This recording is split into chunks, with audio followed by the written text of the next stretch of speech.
Going Uh, on? I'm on camera right now. How'd it go today, bro? What do you mean? You had an interview? No, I got an email for an interview. I Oh, didn't. okay, nice. Yeah, so I gotta figure that figure that part out there. Uh, okay. Yeah, Moise is about to sign in, so he's gonna be taking over. Uh, yeah. What's up, guys? Happy Monday. Happy Monday, How's, bro. how's everybody's weekend? It's good. Really Just good. watched the finals. That's pretty much it. I feel you.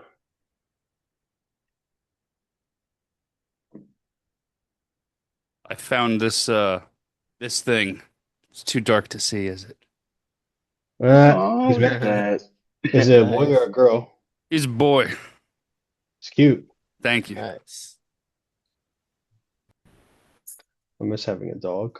What I miss? You just missed the cutest dog in the world. It's ugly. But I got a frog and now I got a dog. Here. He's there he is. Little Wow, little thing. nice. Like, What's up, everybody? What's going on? You guys what's up, bro? congratulate Richard and Bella. Got some interviews coming up this week. Yeah, that's awesome. Yes, sir. Indeed. Long Yeah. overdue. Yes, sir. Good stuff. Good stuff. Um, so Moise here. Moise should be on in a second, but just for reference, there he is. Everyone, welcome back, Moise. Hi We guys, how missed are you you. doing? Hi, Welcome back, Moise. sir. Me too. Me too. Good to see you, Moise. So, I was just chatting with him a couple minutes ago. So tonight we're going to be obviously going over advisory reports and CTI. But I want to capture from end to end what that actually looks like, so that we can use the recording for training purposes. So for those of you who are already comfortable doing your own, you know, CTI report, that's fine. For those of you who may not be comfortable, and I need to go ahead and fix this camera. Yeah, for those of you who may not be comfortable doing it on your own, this is your opportunity to see it from start to scratch, end to end. So from, CVE link to, a actual report published in SockBite. And we'll use this as a work product for people who are getting onboarded in training, um, you know, to learn how to do an actual CTI report. So apologies in advance if the structure of tonight's a little different, but I just want to make sure that I mention that, because I want to capture from end to end how to do an actual CTI report. And so, yeah, Moise, take it away. Floor is yours. Welcome back. Good to see everybody. And let's get it started. Yes, guys. So, first of all, it's really good to be back. And secondly, as William said, that tonight we will have kind of a different strategy. So, the way we will be going is I will be like there will be no breakout rooms. We'll all will be in the main room. Um, I will be working with a few people on the for like the advisories one by one, and like the person who will write the analysis for the advisory will have the advisory in their name because I will not be putting my name there. And then the like while I'm working with a group of people, let's say one person will be doing analysis, the other one will be doing the impacts, the affected products, and the remediation. So 4 to 5 people will be engaged in one advisory. The other set of the group, like the other set of the people, can work on their individual threat advisories in the meanwhile. So that will be the strategy we'll be following today. And before that, yeah, uh, Odenis, can you take the turnover? Yeah, let's do it. Perfect. Thank you. Share my screen now. You guys can see it, right? Yes. All right. So I checked the tools. I just need someone to check Sentinel-1 for me right now. It was out and It Splunk works. it works? Okay, cool. So Works then, Yes, great. good. all right, so then I'll create an independent ticket. Splunk as well. I haven't checked since, but we'll go down. So happy Monday, everyone. June 15th. Turnover is in the chat, so you guys can start adding your name. There's no no major incidents or key activities today. Current risk level is low with a stable risk trend. No notable observations. Critical items for the incoming shift. If you have an open detection, make sure you close it out once the shift is over.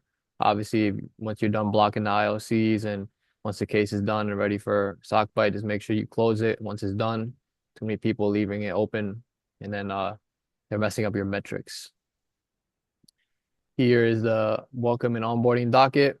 And here are a list of our run books and playbooks. So make sure you guys just take a peek at some of them and see if they need any updates. I recently just shared my Splunk SPL run book with Will.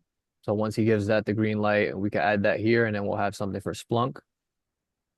Mandatory coaching call for Sundays. The next mandatory one is 6/28 in 2 weeks. All new analysts, make sure that you complete your onboarding and text the chat every Monday at 9 a.m. Just confirming where you are, saying you completed this week or that week. We don't have any alerts added to our dashboard so far.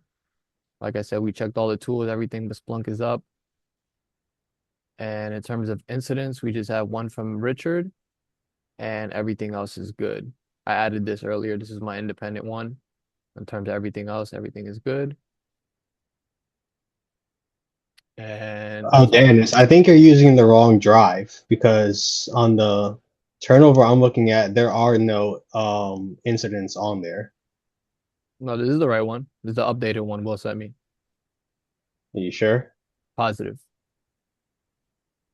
Who's on the one that Right he's here. on? This one, right? See here. So if you look at, go to the little next to the site authority VSOC little That's not it. people icon. Yeah. And then look at the owner. Is it showing an owner? No? I This know is it's not it because runbooks and SOPs, the one I'm looking at, it's spelled differently. this is whatever one he sent me. Nah, it's not what I sent. Richard, that's not what I see either. I see something different than what Odonis has. All right, let me take a minute real quick and see what. So what's the issue? You're saying that the drive. He's looking at the old drive. Okay. So what I'll do is let me just make sure that on myself here. This is the drive right there. I just put it in the group chat. Cool, I'll open that one. Yeah, this is whichever one. This is the link that Will sent me. I probably sent you, my bad if I sent you the wrong one. So here, I will try this one more time. And should be, yeah, this should be the one. This should be the one. So yeah, I'm gonna put it in the chat again. So I might have just butchered the link. So yeah, that should be you looking at that one now? Is that good? So yeah, for those of you who have the old drive link, That's the new drive. yeah, I recommend just bookmarking this one because the owner of the older of the old link essentially is my old email. So I'm migrated to the site authority domain. So anyway, sorry for the confusion, but yeah, Adonis, my Cool. bad All about right, no, yeah, we're good. All right, so moving forward, I'll have it ready to go in here. Just All right. we'll pretend that we did everything else right. Yeah. But in terms of everything else, I'll take this off and we're good to go. Yeah, I guess everybody is aware of the new drive link, right? Yeah, Yeah, it was just a link miscommunication, but I'm all up to date. Yeah. All right. Perfect. And in terms of everything else, I'm ready to go for our advisory. Thank you, Dennis. So yeah. So before we start our session for today, I guess all of us have work with advisories a bit. So first, I would like any one of you to explain what a threat intelligence advisory is, as per your understanding. I'll go first. Yeah, It could be anyone can go involving first. common vulnerability or exploit online, determining obviously depending on the date. And then we're creating an advisory for our environment to present to our lead or our stakeholders. Just talking about that vulnerability and then kind of patching the environment, blocking any IOCs beforehand.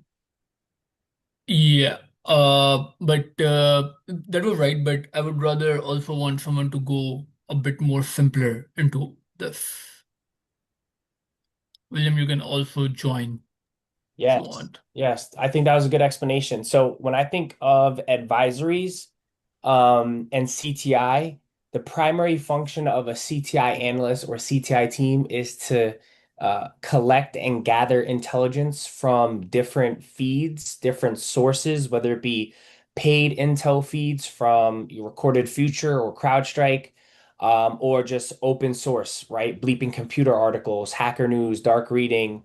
But the goal and the purpose of, I should say, the purpose of a CTI team is to collect that intel and create actionable reports that can be used to provide recommendations for CVE mitigations. So, as Adonis mentioned, CVE stands for Common Vulnerability and Exposure. And so every single day, these vulnerabilities are being published. New bugs or flaws, backdoors, or what are called zero-day exploits are discovered. And so the CTI's team's job is to figure out, okay, who the customer supply vendors are, what CVE is that's being exploited in the wild is being used within our ecosystem, whether it be internally or within that third-party risk domain, and figure out if we're impacted by that, if any of the products are impacted that we use, customer supplier vendor use, and provide that recommendation or patch to minimize the attack surface and essentially eliminate that risk before it's actively exploited. That's my understanding of CTI. Yes, yeah. So both of you combined, it was like a really good one. But if anybody also wants to add something, which probably Udainif and William missed, but I don't think they missed anything. But yeah, Phil, if anybody wants to add, they can add it.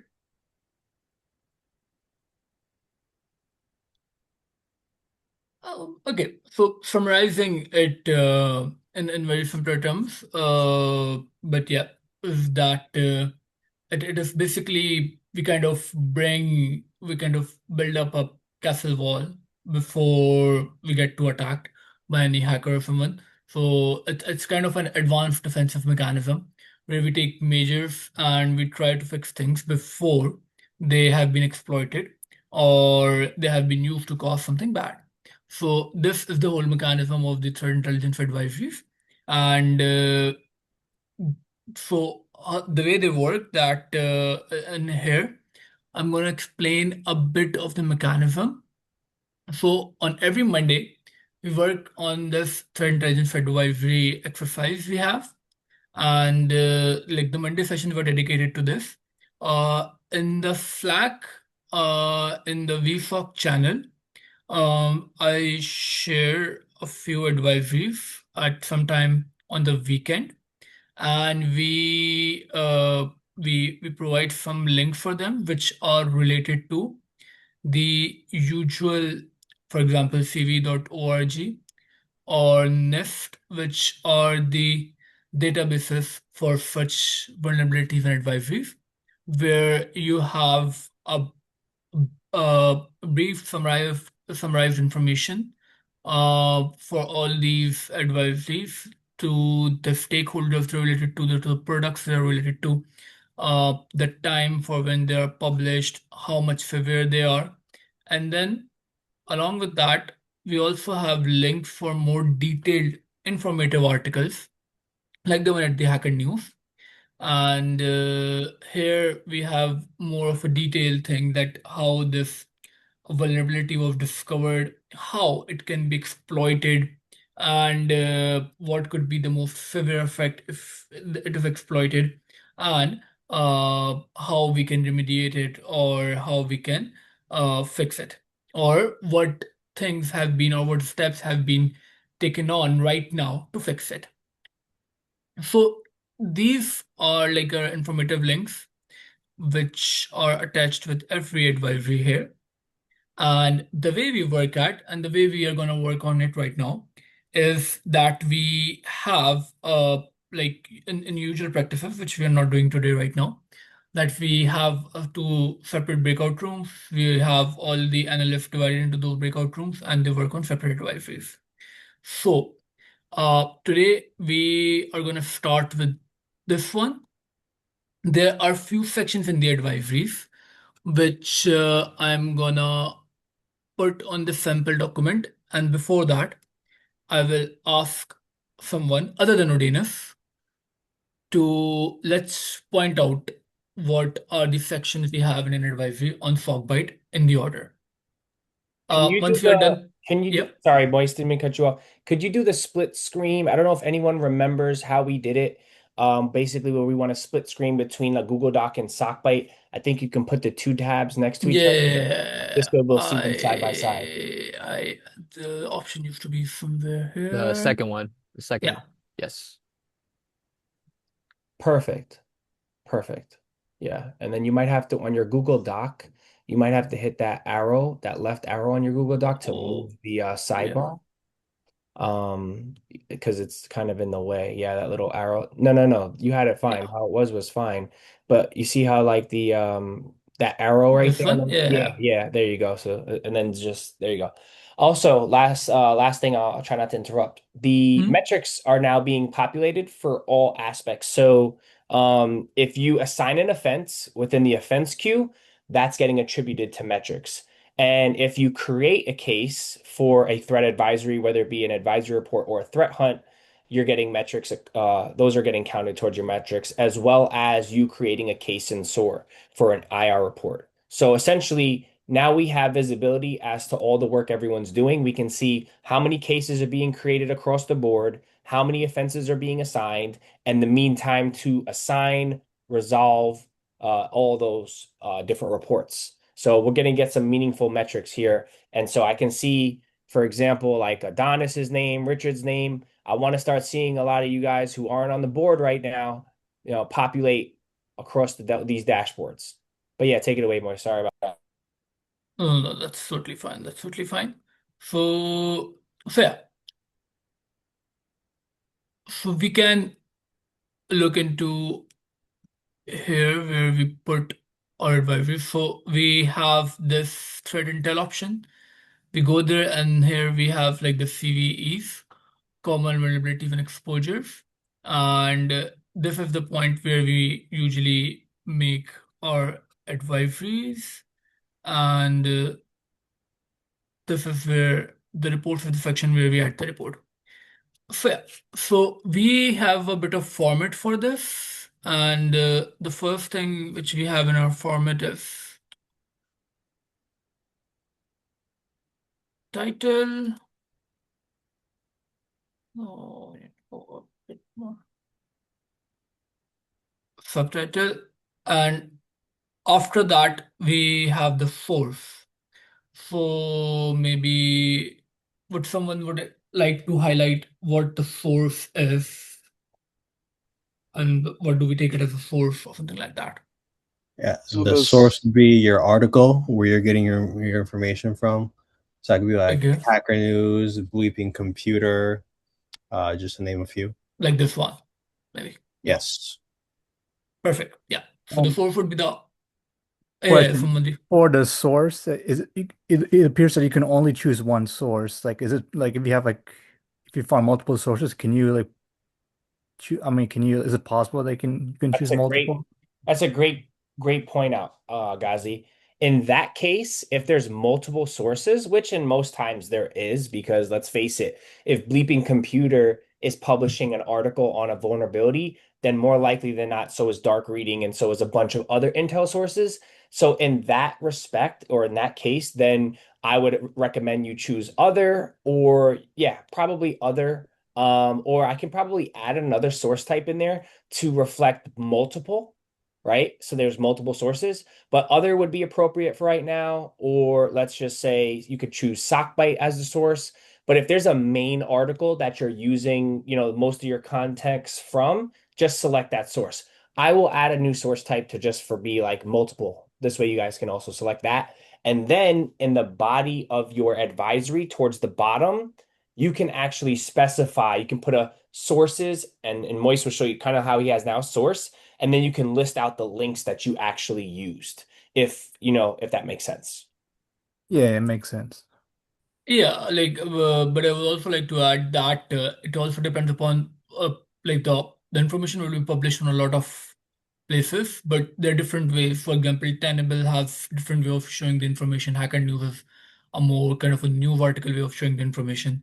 Which one you are using, and which one is contributing more to your majorly analysis, which is the next thing which we are going to address next. So yeah, but I hope that the concept of source is clear to everyone. And thank you for the question, Ghazi. That allowed us to build up more. The next one is analysis. And I would like to talk a bit more about it. What is the analysis in our report? Considering all of us have worked on analysis at a point, please highlight in your own understanding, what do you think an analysis is? Where you talk about the CVE, you talk about what the vulnerability is. Maybe you talk about the tools used, and then you could talk about the direct risk it poses to the infrastructure. I thought Okay, it was kind of same thing what you just said, but more so follow the who, what, when, where, why, in reference to the CVE. okay, let's talk a bit more deeper about who, when, what, where, why. Who, Who what, as when, in what. Yeah. who as in this like what the CVE in Hmm. particular, why did it happen? Why did it trigger? Who, what, when did it happen? And why did it happen? So why was it triggered and so on and so forth. And then what Okay. would be the solution, patches, etc. Okay. But since we are saying that this is a vulnerability which, let's say, has not been exploited yet, and we have been working already to be prepared for it and to remediate it. So, what would be the when in that context? Like, what, because nothing major has happened up till now, except one thing, which I would is, I A would say the when would vulnerability. be when was it discovered or when did it come yeah, about? exactly. Thank you, Okay. Ashley. Exactly. Okay. Like then in that case, the when would be the discovery of that vulnerability, that when it was discovered and how it was discovered, basically. And then we can build up upon what could be the mechanism of the exploitation of that particular vulnerability and that. So yeah, any more insight from anyone else on analysis, or Ashley or Dane, if you guys want to say something. Yeah, Well, correct. I'm sorry. Go ahead. No, you go ahead. I was gonna say, wouldn't who be who it's affecting rather than who is doing it? I would say both of them. Like there will be, I would say three who's. One who would be the one, which is kind of the main stakeholder of that product, which has the vulnerability. Let's say in the case of Word or PowerPoint, it would be Microsoft. The second who will be the one who has discovered it. Could it be like an independent independent ethical hacker, or some like if they discovered it themselves, like the Microsoft. And the third would be the people who would be affected by it would be the user of that product. So yeah. Okay, and you won't always know all three of those who's when researching the CVE, correct? Yeah, like the two major would be the one who's the main stakeholder of the product, like the who owns the product, and the one who discovered it. For example, in the case of Microsoft Word, it's very much obvious that who is going to use it. But if it was a particular CRM designed for, let's say, insurance companies or something like that, then you need to specify that who will be using that CRM. So, yeah. Thank you. Chris, you had to say something? You're welcome, Courtney. Just so the fact that this is being recorded for educational purposes, this if I'm wrong, please tell me the secret to a good analysis is to try and keep it short and simple. The affected products are going to be put in the affected products. The remediation is going to be put in remediation. So the key is really a 2 to 3 paragraph description of what's going on, how it affects it, and why it affects it. Okay. So, all right. Yeah. I would say that to keep it simple rather than being short, uh, simpler, I would mean that you explain the things as much as they require explanation. And then, for example, if it is a vulnerability about Chrome or Google Chrome, then you don't have to explain what a web browser is and what you can do with the web browser and how it is used in our daily life and who uses it. Like everybody who has a computer or a smartphone today, like everybody kind of know what a web browser is. Like if it would really only the people who maybe are not so much familiar with the cell phones, the smartphones or the laptops, but the percentage of those people are very low. So yeah, so that explanation is not required. But the explanation about how the vulnerability can lead to the infiltration in a database, that is important. So you need to know what explanation needs to go there. And then it depends upon your way of explanation as well. Like for example, I usually write things in a lot of detail. So yeah. So that is something which you can do. That depends upon you if you like to summarize things or something, but a part of explanation needs to be there. I hope that answered it, Chris. And William, you were saying something?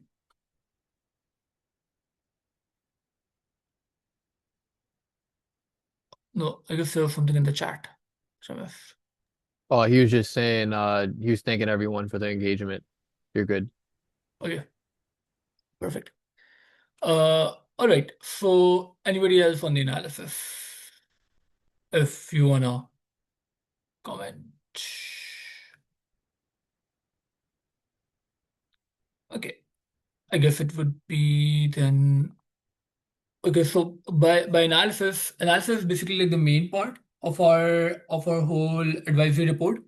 It tells us what the vulnerability is, who discovered it, who owns the product in which the vulnerability we have, and how the vulnerability can be exploited, and it can result in any kind of attack or any kind of damage to the product and then to the consumer. So these are like the main things which comes in the analysis. So we will also write it here that let's say who who owns the product, who discovered it. And since I also know that you guys have these confusion as well, you can also maybe copy it if you want, because we usually have the discussion that what goes into the analysis and what does not.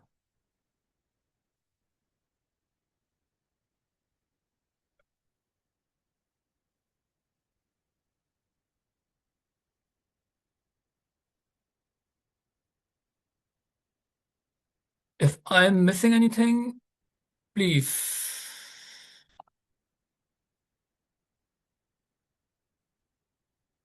do let me know. And yes, I hope the analysis is clear to everyone. If anybody has any question, please you can ask that again. Okay, the next one is affected products. That one is easy. Who is gonna tell me? So since it's easy, I also want an example from you guys in the case of affected products.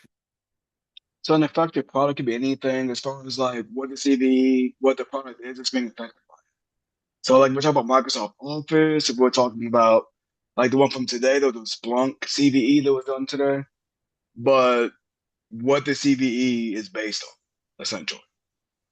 Okay, Perfect. But there is one thing which is usually specified in the case of affected products, Anthony, which I Versioning. sorry? The version? Yeah, exactly the version. Yep. Yep. Why? Well, because it's important to know kind of what versions were affected, especially if it's already been patched. So to say, for example, Microsoft Office version 10.0 to 14.1 are the ones that are affected, but it's been passed to 14.2, for example. Perfect. Yeah. Yeah. The versions are important because then we can differentiate between the one which is affected and one which is not. Fine. Okay. Anybody else want to add something on the affected products? If not, then I guess like this is the main crux of the affected product. All right. So then we have impact.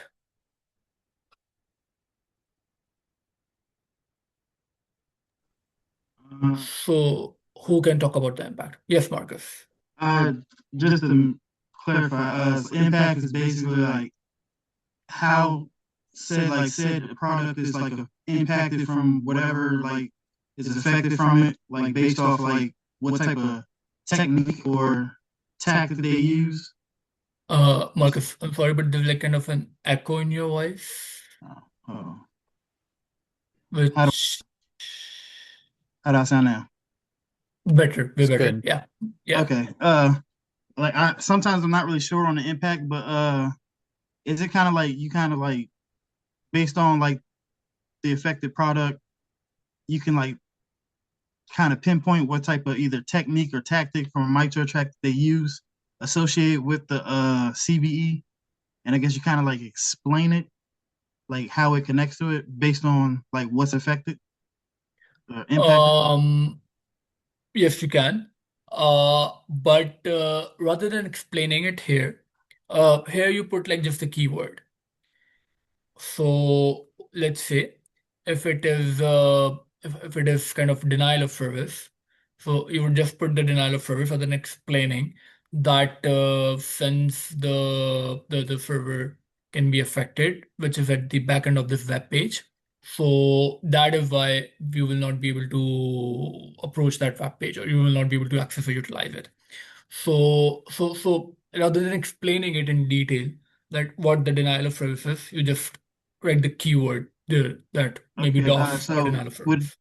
would example be like say like dumping, like they Hmm. use some type of tactic credential Yeah. dumping in the field. You like basically kind of explain that they're doing a credential dumping, like the tactic, and do you like kind of somewhat elaborate it or just kind of put like a single sentence or something on it? No, no, no, no. You don't elaborate. You just go into the impact.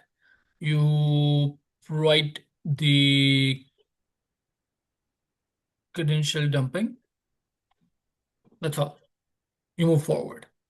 Okay, If that's you want to talk about it in detail, you can put that part in analysis. okay. Like that part, you can like go in detail that what your like how it is getting affected or anything. But if I am going through your report and I want to have like I want to just have a look at what effect it could have and what bad impact it can have. Like the bad is the crux here. We don't put like any good impacts here because we are talking in the case of exploitation. So I would just look at your impact section and I will see, okay, this, and this. That's all. So Okay. rather than going into the detail, we just put the keywords there. So that is the idea of putting the keywords there. All right. Cool. That okay. So yeah, but we haven't talked about what actually the impact is. So anybody who would like to explain the impact? Yes, we talked about the keywords, but the keywords about what?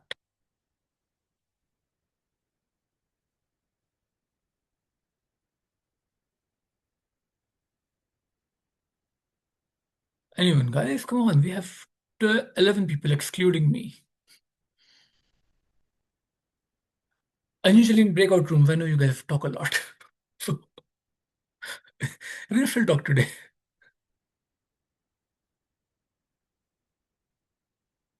All right, I'll say this. So the impact would be the bad effect which can happen in the case if the vulnerability is exploited. Like the way we and Marcus were talking about that, whatever the vulnerability is, if that is exploited, so whatever like the impact it will cause to the product, to the consumer, if the data is being leaked, or if regarding the product there's a denial of service or something like that. So those keywords will come here in this impact. They can be from the matrix as well, and they can be from your own understanding as well, but they should be related to the vulnerability. Like it should not be something which you just find and you randomly put there to increase the amount of impact. We would rather like to have one impact which you know why it is there and how it is connected to the vulnerability, than having tens of impact and having no idea that why they are there. So that is the idea of the impact. And then we have this CVE detail thing here,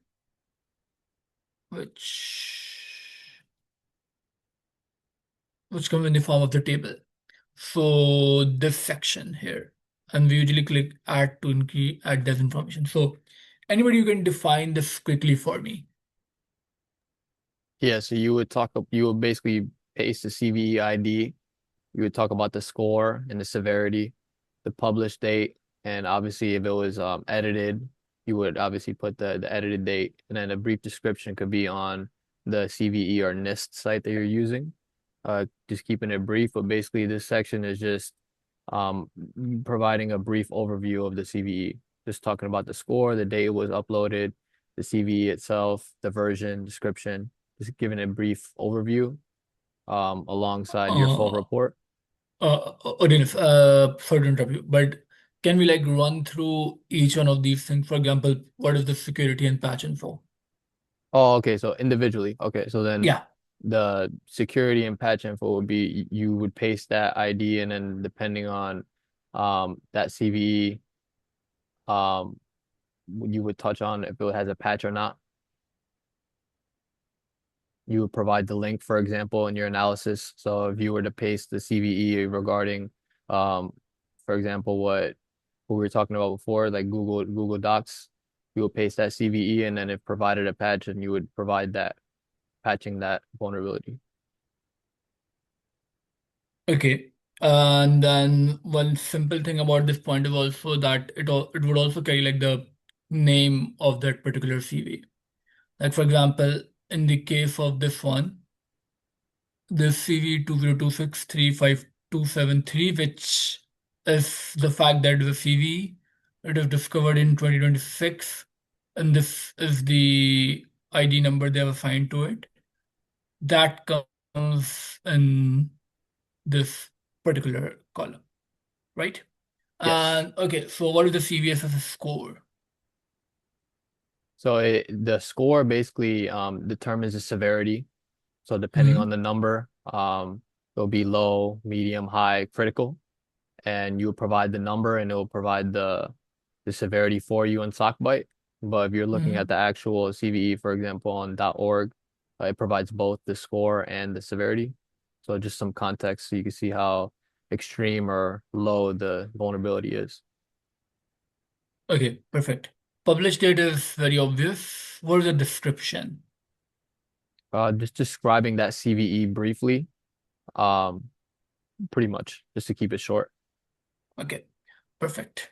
So, and why, okay, other than Uranus, that is to everyone else. If you're putting so much information already in the analysis, why do we need this? Again, Because it's important for people to see a 1,000-foot view, a brief overview, before diving deep into what it actually is. yes, thank you, guys. Or they might not even dive deep into it. Like, they might not want to read your, let's say, 16 lines or 18 lines of 20 lines of analysis. They just want like quick information, and they might not even looking for something, let's say, a high severity CV. They would be looking for something critical. So they would just look at your score and skip it if it's a high one. So that kind of allows your reader to get fast information and then they can decide to go more deeper into it or they can skip it. So that is why we have these tables there. And after that, the last one, which is the remediation, which is obvious from the name, but I would still like to have a word about that. What do we put in the remediation generally? You would share what the organization should do to protect itself from the vulnerability. Hmm. So it could be And applying yeah, patches, temporary mitigations, or detection and monitoring. So how to identify any exploitation attempts. okay. And anything else other than that? If No, that if definitely comes there. Yeah. if there's a link for a patch, you want to be sure to include that as well. Yes. Yes. Yes. And yeah, so what the organization should do, the link to the patch, and anything else. For So remediate, oh, yeah, no, go on, Marcus, go on. I was getting for remediations. Is it best to have like at least 5 to 6 remediations, or like what is like a is that like a number? No, no. It again, it totally depends upon how much is the requirement of your vulnerabilities. So you put all of those. There's like not a fixed number or fixed threshold that you need to put five or you need to put two, you need to put one. No. But Okay. like we have identified at least three now, or at least two now. For example, the one which Courtney says that what the organization should do. What I would say the user should do also. That can come again. The third one, which Richard said, that if there's a link for the patch, that needs to be go there.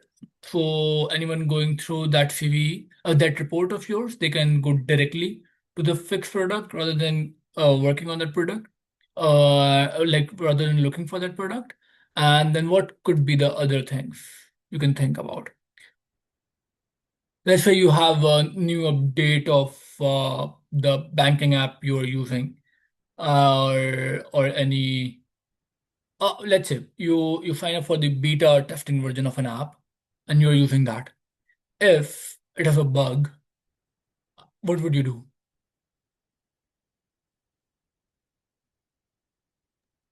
Marcus, your mic is off. Yeah, if it has a bug, I would definitely like find a link to get the patches to fix the bug. Yeah, well, it's a beta version. Like you're beta testing it. Like, say that again. It's a beta Uh, version. So yeah. he said, let's say, like, for example, you're using a beta app instead of like an actual app and you get a bug using that. What would you do? Oh, I'm actually not sure entirely. Okay. Okay. Anybody else? Give your feedback. Give your feedback and like if you don't care about the world and you just care about yourself, what would you do? You delete it. Yeah, you delete it and you move to the stable version. Yeah. So yeah. So you could also put it there that if the vulnerability is only related to one particular version and the older versions are stable, so you can just also recommend to move to the older versions because in some cases that also work. So you could do that involving updates as well, like a rollback, for example. If there was like a vulnerability or a bug in a new update for Mhm. software, you could roll back as well, correct? From Yeah, the previous yeah, version. yeah. If there's an option of rolling back, yeah. That also varies from product to product. Okay, cool. So yeah. So these are kind of the major sections and what we put into the reports of our major sections. Um, Anybody has any more questions related to any part of it before we move on to our CVs, which we are gonna work today? Well, I just want to say thanks for you going in depth with it because it definitely helps knowing the SOC manager's mindset. Like you want to skim through it and you want to find exactly what you're looking for quick and easy. Yeah, yeah, thank you. But it's also important to know what is going through your mind for this. All right. So then we'll start working on our CV.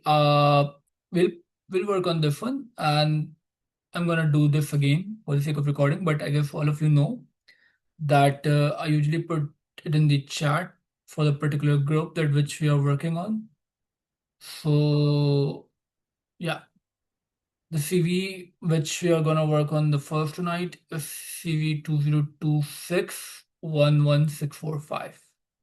So the people who are gonna work on me with that first, let me tell you guys. So I can do the title and subtitle, the most hardest part. No worries. Richard, you will do the analysis. All right. Okay. Thank you. And then Courtney, you can do the affected products. And Ashley, you can do the impact. Marcus, you can do the CV table. And Chris, you can do the remediation. Which one was it again? It's the third one. I have put it in the chat also. Do you know which one I can do, Moise? Ozzy, I'll join you in the meanwhile, like because you're not doing the breakout rooms today. So what you can do if like you can work along with us while we're on this right now, like while somebody's putting it in here, you can comment on it, or you can work on your individual CV as well for the week. Meanwhile, that would be fine. Okay. I can work on my own CVE. Yeah. Also, William has left a message in the chat. Please look into that. Okay. Yes. I'm gonna put this link into the chat for this document up here, so you guys can also use that. Give me a second. Mm, Is that actually it? I can't tell. Nah, just look up his name. I'm pretty easy to find. I'm pretty easy to find online. If I'm not, I've done something wrong. But yeah, appreciate it. Pay that's attention. Jeffrey, you were in there before I made the announcement, Jeffrey. I'm on you, bro. You were in the live before I made the announcement. But I appreciate it. I was just showing love. All right, because I didn't even make the announcement and I had eyeballs on me. I What's was going showing on? love, Listen, bro. I'm answering questions. All right, let's do it. Pay attention. We're live in the V. okay. Moist, Like, I need edit access. I guess you have access. No? Oh, it says viewer in the bottom. Oh, sorry. My bad, my bad. You got to switch it from viewer to Yeah, editor. yeah. Now Okay. let's please check it and let me know. Yeah, you're good. Yeah, so everybody's clear. Richard is doing the analysis. Affected Yep. products is Courtney. Impact is Ashley. CV table is Marcus. Recommendation is Chris. All right, guys. And once you're done with it, or meanwhile you're doing it, you can also explain it why do you go through it. So let's first take a look at the CV which we are going into. So Hey, we are going I to need first access to it to the document. to the document. The link is in the chat, Marcus, if you see it. Yeah. Hold on. Let me make sure. Let me click off and go on again.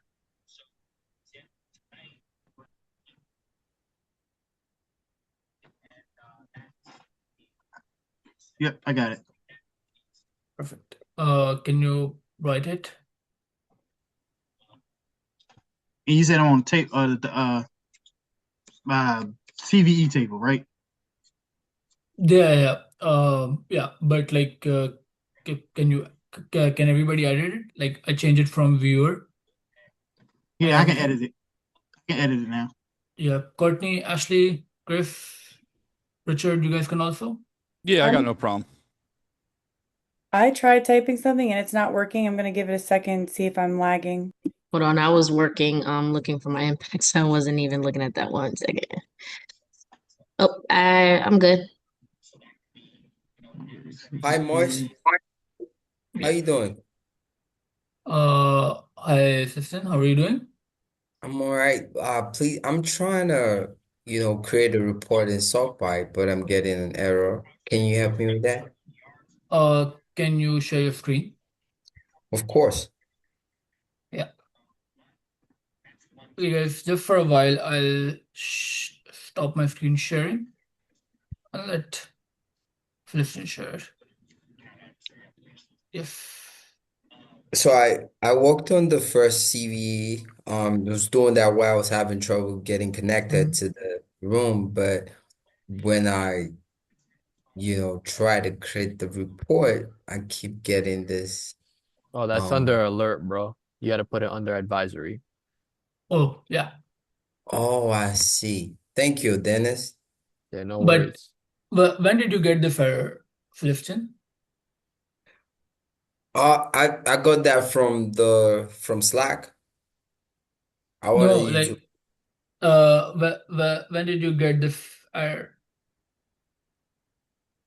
I think he was Like, saying that he was trying to create it, but since for the alert you have to put IOC or yeah. it wasn't letting him create it. But I was telling him it was under the wrong tab. So he has to put it under advisory.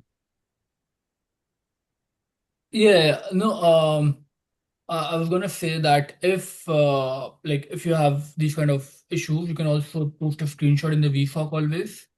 And like the way Odin answered it, anybody could have answered it as well. Okay. Okay. So Yeah, sorry, I didn't see your text, Celestine. We were on call, but normally I answer right away. yeah, me like I don't I take time in answering, but I also didn't see it either. Right. No worries. The school is still down for me though, but I don't know how you guys got it. Sorry. The school platform, the school. I Hmm. couldn't get through to the school so I could get the link to connect. So I was stuck. Oh, like it just doesn't work at all? Like it's still showing that is Like, in maintenance, Mhm. like the school platform. oh, try to open it right now. Let's see if we can help you. Hold on, let me share my entire screen.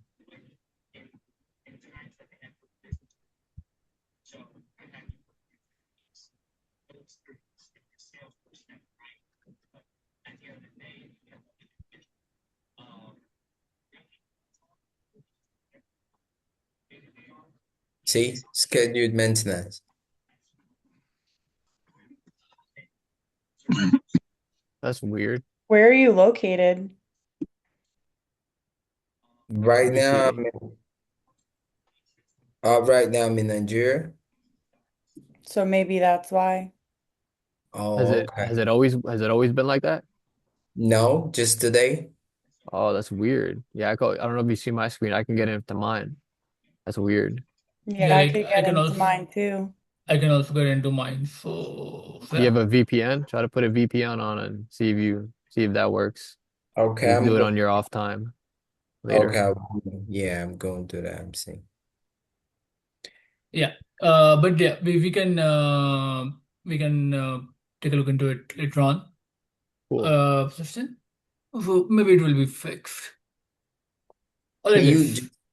Sorry. can you go through the? Do you have time to see the advisory I did? Sorry. To see what? The advisory I did, the threat advisory I did, the CVE I worked on. Not right now, Justin. Okay, Okay. later on. Mhm. Perfect. 8.8. Yeah, since you joined So late, we're basically he's doing advisory reports with like all the groups. So right now he's doing Richard's group, they'll finish and then he'll come to us after. Yeah. Right. Thank you. Or then if let's run through it together and then I can put your name there. You don't have to do it separately. Yeah, I don't mind. And he was like, let's hijack the Richards group. Anyway, guys. So the one which we're looking into right now is Chrome Wait 0-day. CVE exploited in the wild patch now. And so what happens usually that all like the big market players, Google, Oracle, MS Word, I'm saying MS Word, Microsoft, Linux, and Windows. They kind of release their uh like they have a day usually in the week or in bi-week where they release their security patches for the products. So, for example, Google released some security updates for the 74 vulnerabilities. So including the one which has come under active exploitation in the wild, which is this one which we're addressing right now. So, Odenis, would you like to shed light on the term 0-day here in the title? Yeah, so it's basically a vulnerability that hasn't been marked down anywhere. Basically, it's exactly what it says. It's a 0-day vulnerability. It came up the day of, and basically there's no patches for that vulnerability. So it's kind of it leaves organizations and their infrastructure vulnerable to those vulnerabilities. Okay. So in simple terms, To there's unknown vulnerability that yes, just came up. yes, and the attackers have started exploiting it, Yeah. and well, like it's kind of an outbreak on the 0-day. Right. Okay. This is So crucial too because I know a lot yeah, of almost everybody uses Chrome. yeah, like I have Chrome open right now. Yeah, Like they were same. open on Chrome. They were open on Chrome. Meanwhile, I guess everybody else is also working here on their things. I have one question for my team. Does anybody Uh, know what version it is? Because I have uh, for the CVE the table. Huh? the version answer will be given by Courtney. She's working on that. She have one thing today is to identify the version of the Oh, product. I thought I was affected products. Yeah, so the version falls in that category. Like the for the affected product, you know that's Google Chrome, but which version of it? And also the versions prior to that one or not? So that is your thing to identify. Okay, Yes. Do you Courtney. want to take a peek at it quick? Because I think No, you have it right. Yeah, It's okay. good. yeah, yeah. Like you guys have all the time since until Richard is working because he has the longest thing to do. Yeah, I'm Okay. looking So away at it right So, now. Marcus, you were asking about the version of The that's CV. identifying the severity score, right? Yeah, I know it's a high 8.8, but Yes. I I know what you're asking, Courtney. You're asking like the version of the vulnerability. Yes, that's what Yeah. Marcus is trying to ask is like what version of the severity. It should be on the uh, NIST link. Yes. guys, it's I just actually have not on one. this link. Uh, Guys, I just have one confusion. Like we're talking versions in a lot of way.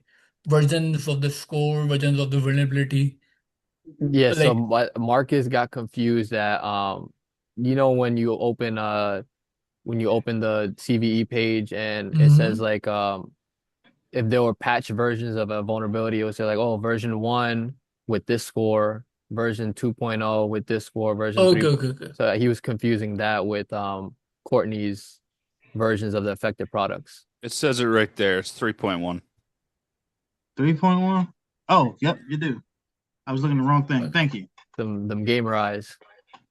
Yeah. That's what it is. I've been playing Halo. Gotta stay sharp. Nice. Yeah, I got that Speaking new of Resident Halo, that Evil, is bro. coming up on the It's a PlayStation really good 5. game. Yeah. Nice. No games today. We can do it tomorrow. Come on, this is a game right here. Okay, yeah, I got everything on the I table. started treating Hold on, cybersecurity as Chris. a like a Where did game you just to make it fun. Yeah. see 3.1? I thought the version was 4.0. 3.1. It's here, like the one which they're talking about. CSS 3.1. Well, Celestine brings up a good point. If you look at the metrics, it looks like you could click on right now we're on CVSS version 3.x. There's Hmm? 4.0 and 2.0. 4.0, 2.0. Yeah. But So they're usually, not scored yet. Okay. yeah, like they're the one Makes which sense. they're like different ways of scoring it. But the 3 point X or the 3 point any number N is the one which is used to usually give the scores. It's a different in scales. Like for example, if at somewhere you would classify 7 as the high one, or at some point you will even 9 you would not consider critical, and you will consider 9.5 critical. But the one which is commonly used is 3.x. I have hardly seen anybody using 4.0 and 2.0. Okay. So yeah, Sounds good. Thank you. you're welcome. I'll Yes. do the whole thing. Thank you, Courtney.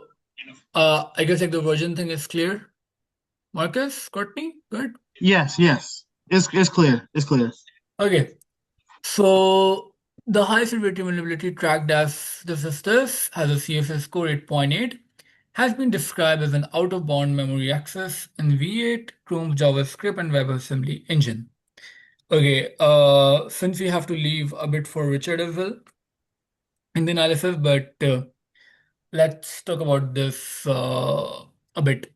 Odinus, what do you think about the out-of-the-bound memory access thing? Like, what's my take on the vulnerability?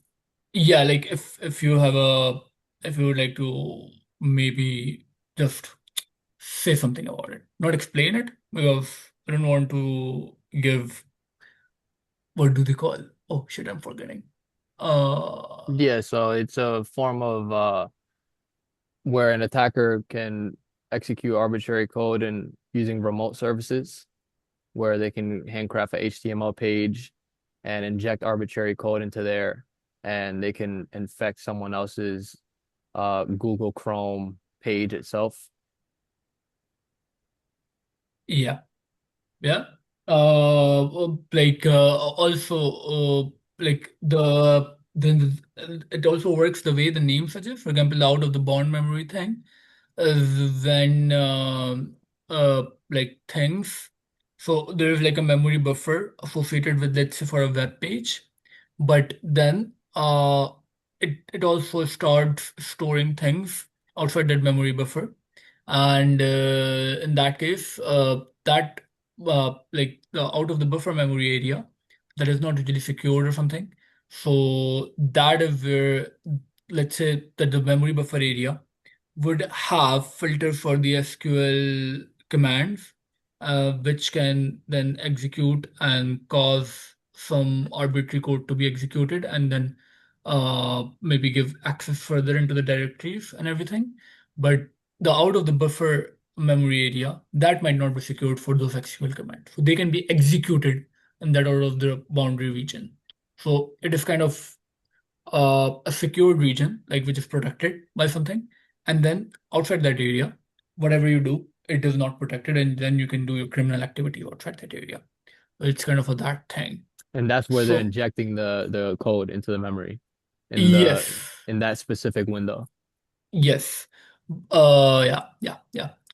Also, if anybody wants to add something more to it, they're open to add. I'm just talking with Uranus because I know he wants to speak.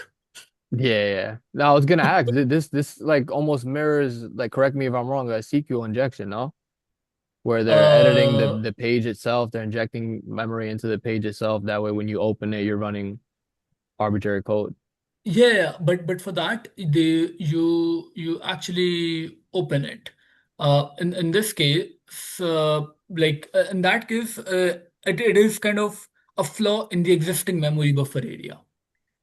In this case, the existing memory buffer area, the bounded memory area for that web page or whatever activity you're doing there is secured. The but it has a loophole where it can lead you to the out of the memory bounded area for the given session, and that can then then that would not be protected. So that would create the issue. The major difference lies there. Okay. Yeah, that makes sense. But I have a twist. So if you go through this paragraph, out of bound reads and write in V8 in Google Chrome prior to this version. Courtney, this might be helpful for you. Allowed a remote attacker to execute arbitrary code inside the sandbox via a crafted HTML page. So, if you're doing it in the sandbox, then as per my understanding, it would happen in a bounded environment, in an enclosed environment of sandbox, which cannot affect anything exterior out of it. Then how it will affect, or like if it is happening in a sandbox environment, let's say any kind of execution of any SQL injection, any arbitrary code, you're running a malicious URL or anything like that, that is happening in a sandbox environment. So I would assume that that would not go outside that enclosed environment. So how then it can be severe in the case if it is happening inside a sandbox environment? Well, based off what I'm hearing, the vulnerability escaped the sandbox Hmm. and it's affecting row pages. Yes. It how can it affect a sandbox? Yeah, like it can be linked with more further vulnerabilities which can be found in the product and then it can escape it. Okay. Okay, if we go to the fourth paragraph, which is also very important. So somebody discovered it. This is kind of a domain which I was talking about. This guy seemed to be an independent researcher, but it's anonymous Hmm. as They have a name. They have a number yes, associated with them. It's in the analysis. yes. It's John 303 F06E3. Yeah. Oh, I didn't see the John part. Yeah, it's like anybody who does something is John for the first time. So, Mm. for example, the world's most melodious song will come from Marcus, but then we'll call him John Melodious. Anyway, so yeah, so this guy is credited with discovering, and then I don't know, guys, you can tell me how big of an amount 55 it is in terms of for fixing a the bug. inflation. No, not fixing, discovering. Okay. Like, Discovering a bug, yeah, 55,000. just so I guess all of us can have this money except Marcus. He just left it. He heard the 55,000 and he left it. He doesn't even care about it. It's too cool. Yeah. So as is customary in these cases, Google acknowledged. But yeah, the idea of doing this is that if you get too good in pen testing or in ethical hacking, and you can just go through a random product and you can find a bug in it, and then you can report it to the people, then rather than demanding a ransomware, you can earn very ethical money through this channel as well, and the products will be able to pay you. So this is also in the worst case scenario, if it doesn't work out, you can develop pen testing skills and start doing this. Oh yeah, I'm jotting some notes down right now. Yeah, there are like tons of freelancing tasks which come from this one, like for pen testing, and I know people have been doing it. Like there are pen testing competitions, bounties which goes through, and then you have to find the flaws and everything. If you find it, you get paid. So yeah, I cannot That's recall awesome. the name of any such portal right now. Maybe William might remember it, but there are some. I've been following some people on social media just so like every time I open my phone, I see cybersecurity. And Hmm. I follow some ethical hackers, and then they run some crazy code, man. It's like it makes your head hurt just looking at it. Yeah, no, no, there are people who do it. Yeah. Anyway, so moving forward, as is customary in these cases, Google acknowledged that an exploit of the CV exists in the wild, but stopped short of sharing additional specifications to ensure that a majority of the users are updated with the fix and to prevent further exploitation. So yeah, Google acknowledged the exploitation with the latest development. Google has addressed a total of 5 actively exploited Chrome 0 days since the start of the year. This includes this. So since 2026, Google had 5 actively exploited 0 day vulnerabilities, which means that started they started getting exploited before the fix. And these were the previous ones, and the one which you're working on is the new addition. For optimal protection, users are advised to update their Chrome browsers to versions, the new one for Windows, and for Apple and macOS, these are the version. For Windows, Apple, and macOS, and this is the version for Linux. To make sure the latest updates are installed, you can navigate to more help about Google Chrome and select relaunch. I have already done this. Guys, whoever is not done with this, you can do it with your Google Chrome right now. Users of other Chromium-based browsers such as Microsoft Edge, Brave, Opera, and Vivaldi are also advised to apply the fixes as and when they become available.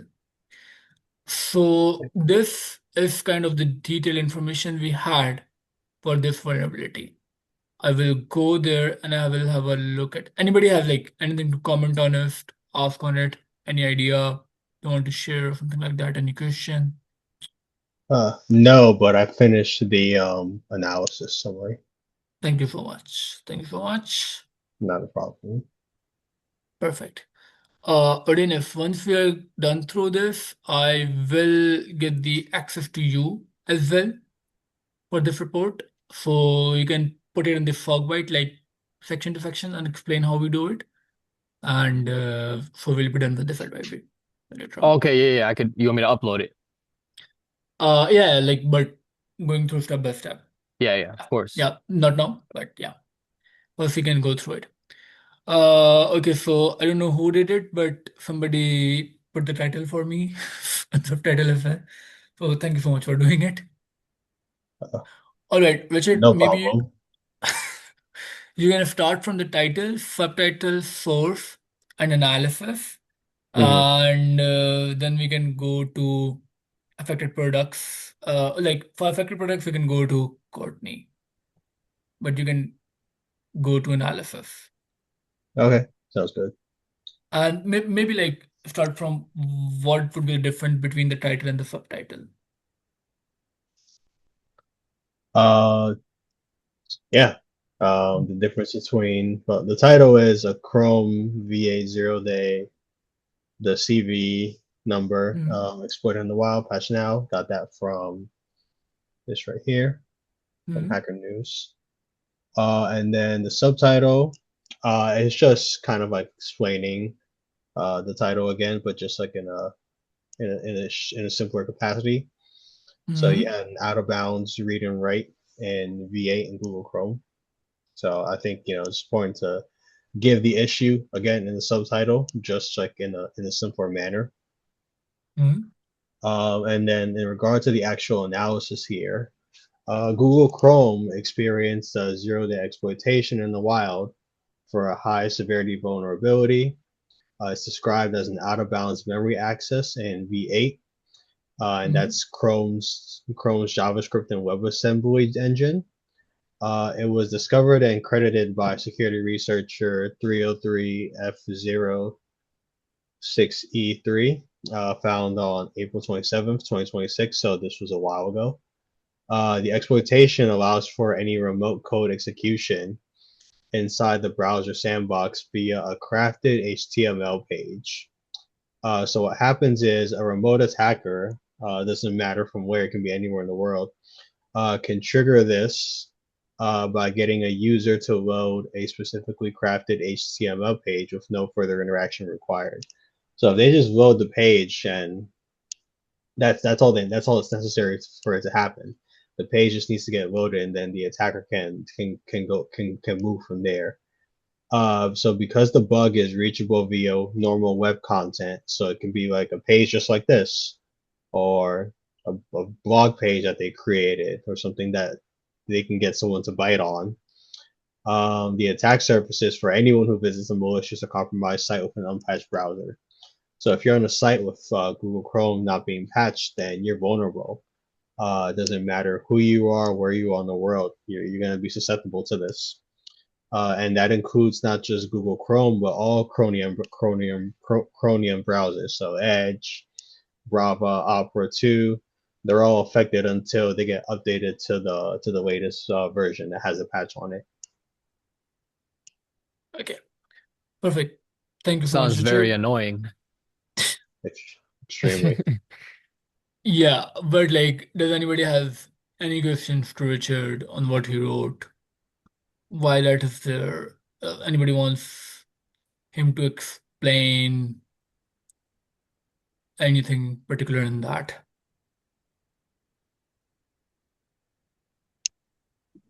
I have a question. So what happens after the user loads that specially crafted page?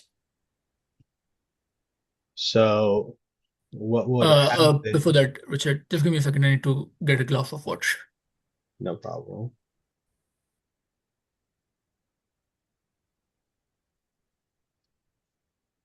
I have to put your question on hold, Courtney. I appreciate you guys tuning in real quick. It's love. We got that live jumping over there, Will. Yeah, you guys have my live jumping. You know, you got to trick the algorithm. That's why we need each other. Yes, sir. They They're don't like, I want didn't know if Site Authority was jumping like that. Now you need to get in here. that's the most people I had on my live. Yeah, I wasn't looking at it. How many people were on there? I think the most is like 9. Nice. Yeah. Richard, stop it. You're annoying. He's talking shit, right? I With didn't his say face, anything. with his facial expressions, he's talking mad shit. That's what he say does. You That's what just he be does. smirking. Just talk shit. This is what he does. That's what he does. Yes, nobody will badge Richard in my presence. Sorry. Thank you much. Yes, you have me, Richard. Don't worry. Yeah, and that's the most dangerous thing that you have. Anyways, Yeah. okay. Yeah, I guess you and Courtney were having a discussion about something. Yeah, so she asked what basically what happens next, like after there's a successful exploitation. Mhm. So that means that the attacker's code can run with the privileges of Google Chrome, whatever the renderer is, whatever browser you're using. So then you can do things like manipulate page content. You can steal data that's accessible to that process. So like getting cookies, tokens. You can drop any additional payloads in that sandbox too, in that HTML page as well. So that's a few things that can happen there. Yeah, does that answer the question, or would you like Yes. more? Or No, that's good. Thank you. Yeah, and since your mic is open, Courtney, what do we know about the products? I will just run it black. Yeah, so the affected products is Google Chrome prior to, but not including version 149.0.7827.103. Okay. There's also one more thing. In Richard's analysis in the last line, if you look at that. Okay, so all of those browsers. Yes. So it could be like Chrome, like you can add Google Chrome, and then for the other one, you can put a comma, and then you can add Chromium-based browsers until updated to latest builds. Okay, so on a separate line. Yeah. You can, like, if you put comma in there, then it will separate line actually in the report. Okay. Okay, so yeah, like the affected products might be like there would be an affected product column on the NIFT page or the cve.org where it would be written, but when you will go in the more detail anywhere, like Google Chrome is a major thing which is related to this, but the other browsers would be also carrying this vulnerability. They might not be, but it's a good practice to put them in if there is kind of a 50% doubt or even a 0.1% doubt. Like the worst case scenario that will be a false alarm, but a false alarm is not a bad alarm. Okay, and so do I just put until they're updated to their latest build, or how do I know what version that would be? Uh, in a good case scenario, I would like you to go a bit more deeper and search for that. Okay, So maybe while we are going through it, you can search for that. If not, then we can in the last we can put until updated to latest build. okay, So search the CVE and go through the article which I have shared, search more, and try to see like which version of Edge, Brave, Opera they are carrying these vulnerabilities. Well, okay. it's kind of like a trick question because with my remediations and everything, they don't exist yet. Uh, the fix does not exist. Correct. They're not made available yet. That's fine if the fix does not exist. But the versions which are affected, that should be known. Like we're talking about that. Gotcha. Perfect. Okay, Ashley, how are you doing? I am done. No, like I was asking how are you doing? Oh, me personally, I'm good. Thank you. Yeah. Sorry. Like, no, it's okay. It's okay. And it's also okay if you're done. Like not like the done with life done, but Oh, yeah. no, no, no, no, no, no, no. I have a very fruitful life and great things ahead. God, God first. Yeah, because I got a reply like I'm done. So like okay, continue. No, no, no. How are you, Anyway, Moise? same old. Okay. I'm done. I'm done. Okay, nice. Please don't be done. No, like I was born done, kind of. So okay, let's go through the impact, Ashley. Okay. So So, why do we have the whatever we have there? okay. So we have T1189. Drive-by compromise because the vulnerability can be triggered simply by a user visiting the malicious webpage containing the HTML JavaScript. Then we have T1203 exploitation for client execution because attackers exploit the Chrome vulnerability to execute code on the victim system through the browser. And then we have JavaScript because a flaw exists within Chrome's V8 JavaScript engine and would typically would be triggered using malicious JavaScript delivered through the web page. And then lastly, we have T1204.001 user execution because the victim must browse to in inter, a victim must browse to or direct with a malicious web page for exploitation to occur. All right. Uh, Anybody have like any question for Ashley or any impact she have added there, or if you think that something should be added there or something should be removed from there, then yeah.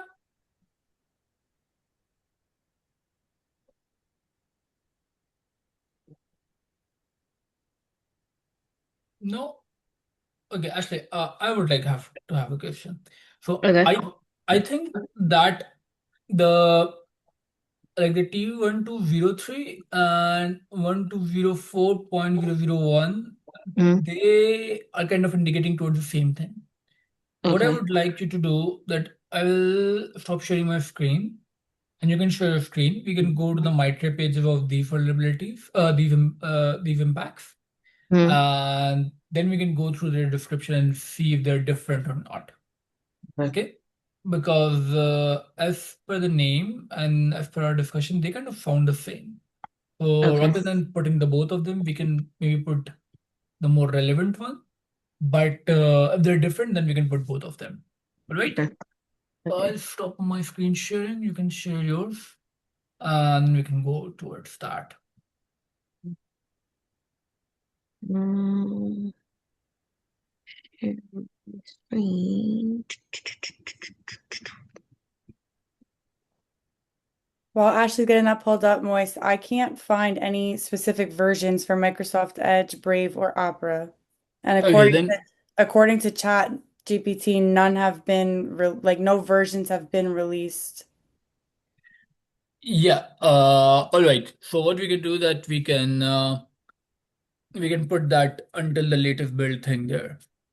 Okay. Okay, but just to be sure, Courtney, I found it. you Do you want me to you're paste it?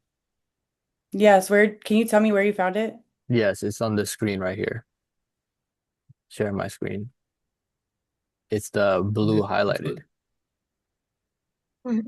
What is this? Okay. I had to look for it too, so I know what you're talking about. You have to like really look for it. But it's like Chrome has that specific version and all the other ones would be this version. Yeah, just double check, guys, that all the others they have the same version number or they're also different. So yeah, just double check that. Courtney, your mic is off if you're speaking. Yeah, I was talking. Sorry. So that is the same version that I already have on here. So it just says it differently. It says versions up until like including that version versus mine says, hold on, let me get back to my report. Up to but not including 103. And then that just says right there anything using 102. So that's basically the same thing that I already have. Yeah, all right, cool. So then you would just put I guess Google Chrome and then that with the same thing, the same version Okay. here. I'll put it. Or should I word this differently to say anything that's using, because Google Chrome would still be using that Chromium base. What you can do that you can create a separate one for Google Chrome. Okay. Why I'm saying this because it's a very generic reason because in the actual discovered vulnerability they discovered through Google Chrome, and then they also address Chrome separately as compared to other browsers. So Okay. maybe create a separate line for Google Chrome, even though the version number are same, and create a separate one for the other Chromium-based browsers. All right? Okay. Perfect. Okay, Ashley, let's go to your thing. I'm here. I have them both open, so I'm ready. Is this the one? Let me. Yes. The first one we had like T120. No, that's 121. That's 1059, Ashley. No, we are. That's a different. Yeah. Yeah, we have to go to 1203 and then 1204.001.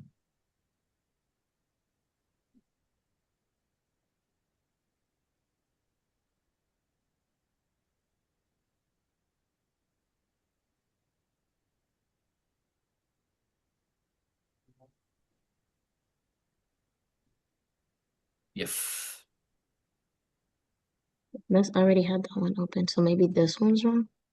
Yeah. Let's go the one which you opened.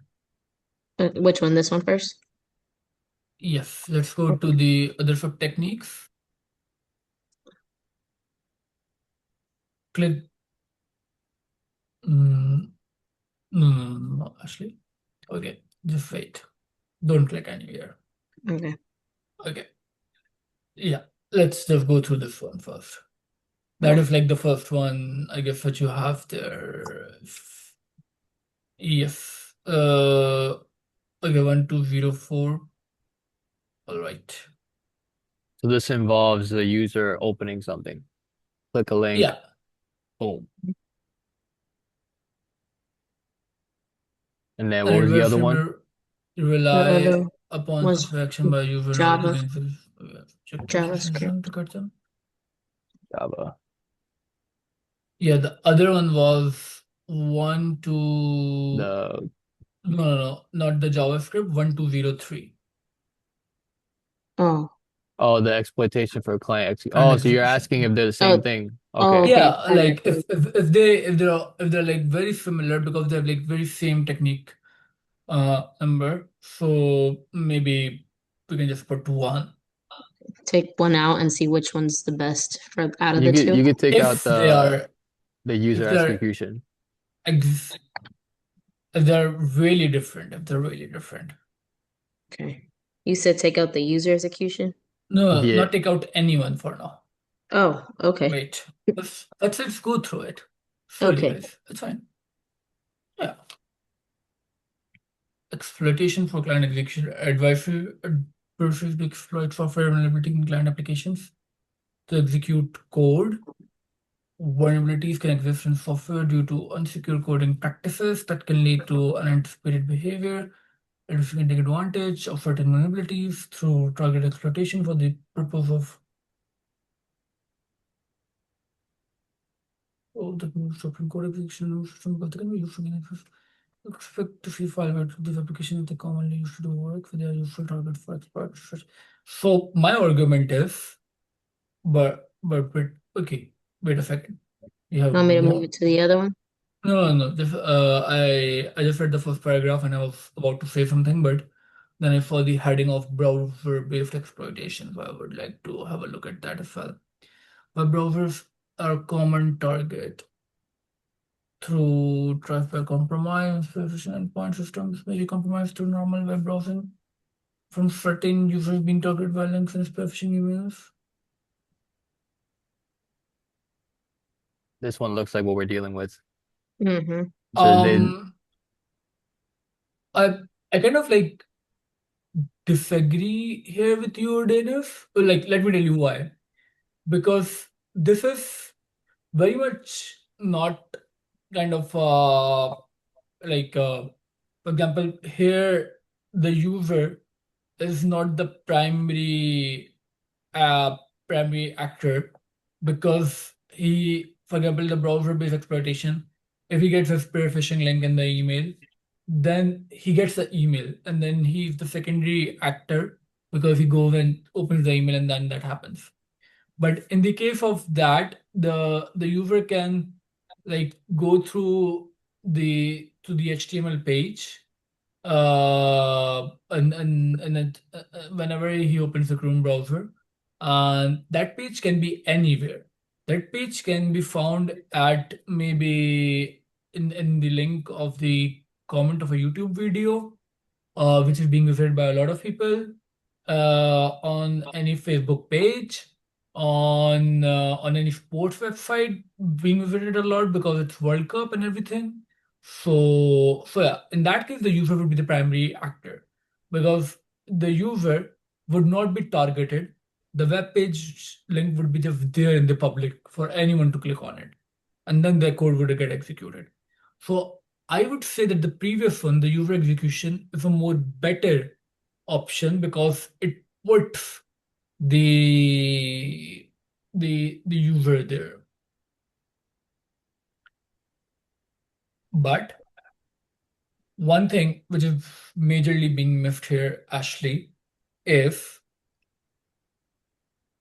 I would like to revisit the definition of impact. What is the impact?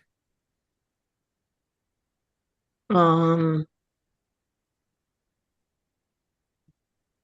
uh, it is um the main issue, the pretty much kind of like the whole the damage that has that has been left. So like yeah, like the main issue of what happened, what the damage that okay, how am I trying to word this shit? Fuck. Um But okay, like anybody can talk about it, like if along with Ashley, if anybody wants to contribute in that. Courtney put it in the chat, but she said, what could happen if attacker successfully exploits the vulnerability? Yeah. Yes, yes, yes, yes. So if whatever we're discussing right now is does that fall into that category or not? Yes. Okay. How? Like we're talking about what would happen once the house is set on fire. We're not talking about to put either the gasoline or the dry woods to catch the fire, because that is a technique to start the fire. But in the impact, we talk about what happens when the fire has been lit. So this is You kind of related to the question that I had for Richard, because what I asked him was, what happens if the user opens that browser? Like, what can they do then? Why would they want to have you click and open that browser page? Yeah, repeat yeah, the yeah, yeah, exactly. Like once they open the HTML page and the arbitrary code which is there is executed, then what happens? So this is why I strongly usually ask you guys not to use Mitre, because Mitre is not telling you the bad which is gonna happen later. It is telling you how you can cause the bad, or how the attacker is gonna cause the bad. So this is why maybe not use Mitre and try to understand on your own how things happen, because I've been seeing this practice a lot in the incident reports as well and everything, where people quote Mitre and they just move on. So I'm not quoting against it, but why it is there? Like the only thing I need is a why. No, that makes sense because if we're just putting MITRE techniques, we're not really talking about the impact. Yeah, yeah, because we're talking about the techniques or the tactics an attacker would use to do the same thing, but we already know what they're doing. Okay, So so then that's better talked about in your analysis when you're talking yeah, about the, yeah, okay, moving forward. I got it. yeah, like you can put in your analysis. So this technique of creating a sandbox and crafting a customized HTML page is related to these micro techniques and tactics. So yeah, that could be done. But in impact, we need to know once those techniques have been executed, then what? So what could happen in that case? And now I would like the other mute people to contribute as well. Kyle, Jeffrey, Celestine, Anthony, Ghazi. I would love to know that you guys are still here with us and part of this I'm here. miserable world. Just quiet, but I'm here. Still Okay. here, brother. Yeah, still here. Yes, yes. So yeah, what could be the impact of this if this thing is executed?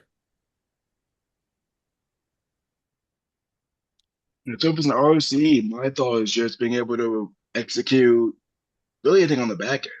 So once you're in the browser, they can go in and enter and script, things of that nature, because they have a way into that machine, remotely.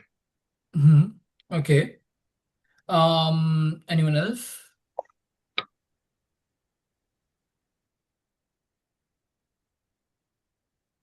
I have the page open as well. Um, Hmm. so I could start adding this to the report if you want. But just to add on to what he was saying, they can get sensitive information If someone were to run that, for example, they can get credentials, they can get some sensitive information. Maybe they're buying something using their credit card. Now that's something that they could dump on their endpoint. Yeah. It is like a very subjective thing for how that arbitrary code would be designed or what it would be designed to do.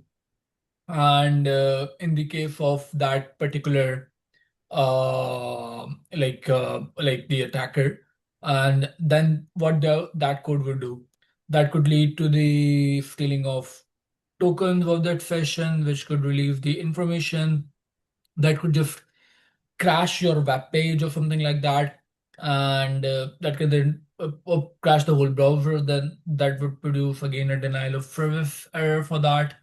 So it depends upon what that particular like person is trying to do with that code execution.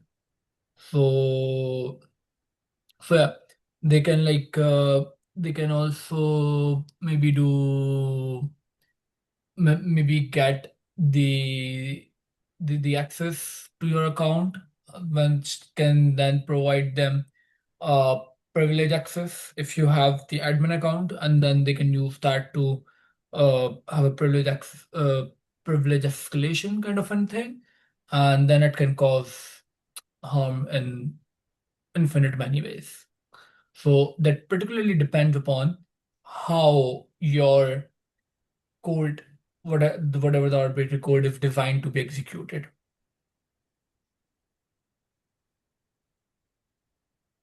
Is that clear to everyone? Yes. Nice breakdown.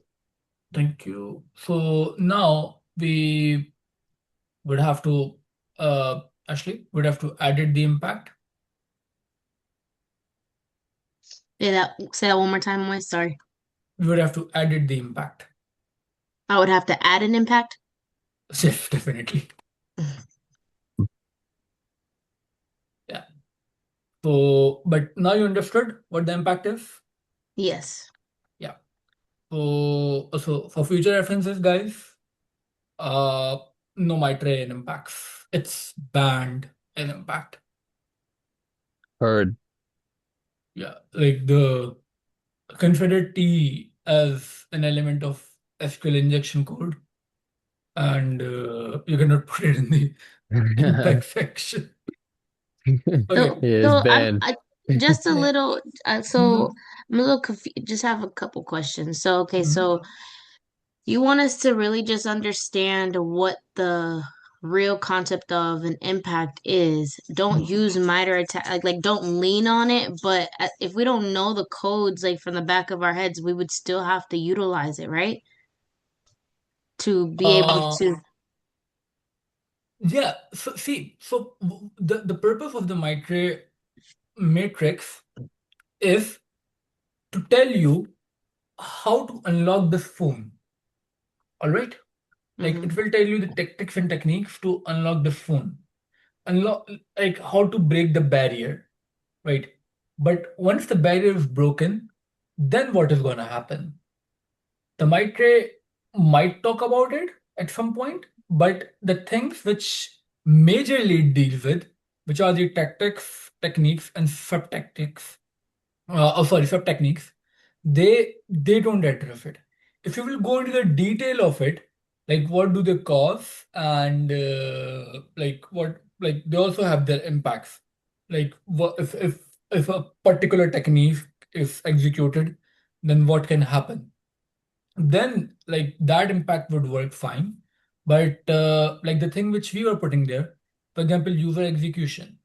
So a user would go to an HTML page and that would execute the arbitrary code. But we know that that is happening by the analysis which Richard put there. So that is the technique of how the vulnerability will be exploited. But the impact is about what will happen once it is exploited, once the arbitrary code has run. All right? Got it. Make sense? Yes. Okay. So, for example, for this one, you can say the information disclosure, privilege escalation, denial of service, and anything else you talk about. So these three you can put there. Can I add another thing to that, Moss? Yeah, for you, obviously, anyone can. So, Oh, yeah. yeah. If you can't explain it, don't write it. Yes. Facts. Yes, that's the most important point I would say. Like I was saying these three because I remember like I had back in my mind explanation of how these three are connected to these one. Like I can Hmm. talk about once an arbitrary code is executed on an HTML page, how it can cause these three things. Yeah. So yeah, if anybody's coming with a fourth one, you would have to come with an explanation of how it can happen. Okay. I will share my screen so we can see whatever the changes are happening.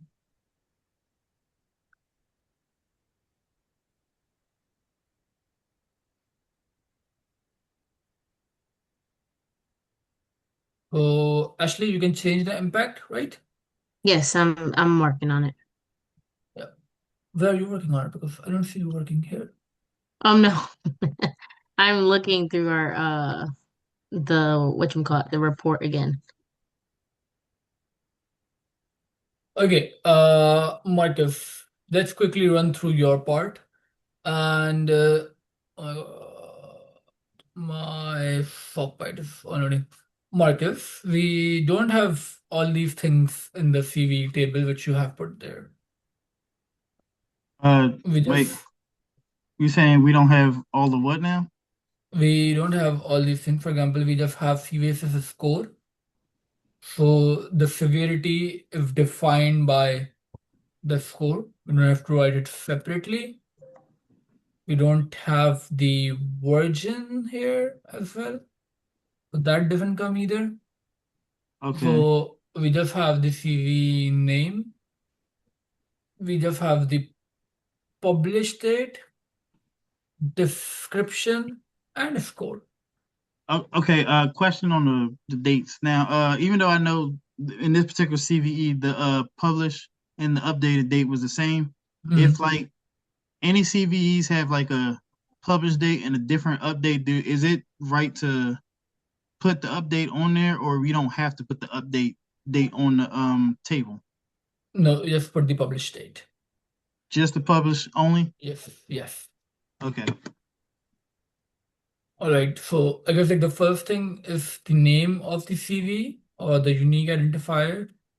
Second one is the published date. The second one is the CSS score, which is here, 8.8. Yes. Anything above than 9 would be critical. So since under 9, so it's high. Yeah, I And thought I had it on there. sorry. I thought I put the high severity on there. Yeah, no, Or I did did I removed it oh, because if you look in the left side of the screen, we just have these four options. So we need just these four. okay. Okay. Like in the sock bite, in the report format, we have these four options only. And this is then kind of a summary of what, again, this doesn't need to come here again. This is kind of a summary which of what the analysis which Richard put in there. And then we go to Right. Chris in the end, remediation. Oh yes, Right. let's go through each one of it. All right. I was I'm able to sorry. find some information on the affected products, so I put specific versions for each. That's good. Courtney, thank you so much. Give me a second. Welcome back to Whisper to version this. Okay, that's really cool. That's really cool, Courtney. So yeah, thank you. Um, Chris, can you hear me? Yeah, what's up? Yeah, let's run through the remediation. Oh, so Before you want me that, to read them? not read them. why each one of them are there. And Okay. before that, Courtney, can you put like rather than bullets, can you put commas between all those lines? Like one version and then comma, the other one, comma, the other one. Okay. Thank you. And Ashley, please do the same for the impact FL. Okay. Yes, Chris. All right. So the first one's update Google Chrome. That's pretty obvious. The Yeah. secondary bullet points are which versions to do, as well as it is very important to trigger a manual relaunch, as it will not take effect immediately unless you do that. And the last bullet point is for the updated Chromium browsers, which aren't Google Chrome. Just apply the corresponding vendor fixes as soon as they're made available. Okay. Did we trigger a manual relaunch to ensure the update takes effect immediately? Navigate to more help about Google Chrome and click relaunch. Perfect. Update Chromium web browser should live with a browser built on the Chromium engine, such as Microsoft Edge, Brave, Opera, or Vividly. Apply the corresponding vendor fixes as soon as they are made available. Okay. So, yeah. Browser to the following versions higher. Give me a second.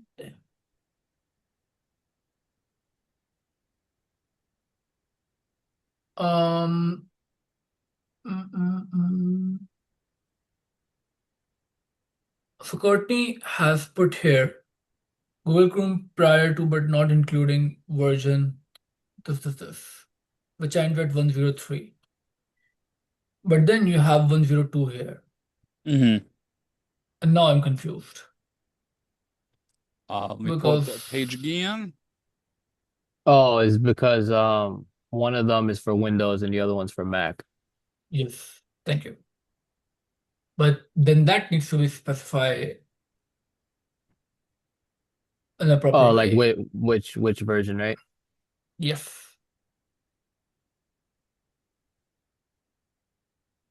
Yeah. Are we okay? Perfect.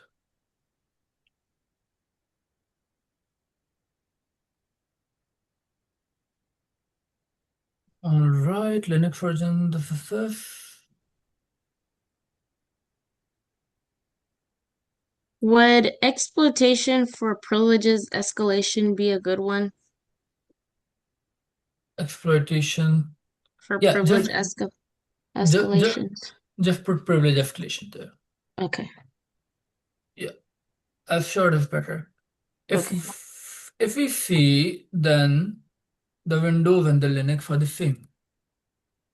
So why are we doing a separate one here? Oh my God. I have a Swedish keyboard and yeah, sometimes I have to find them.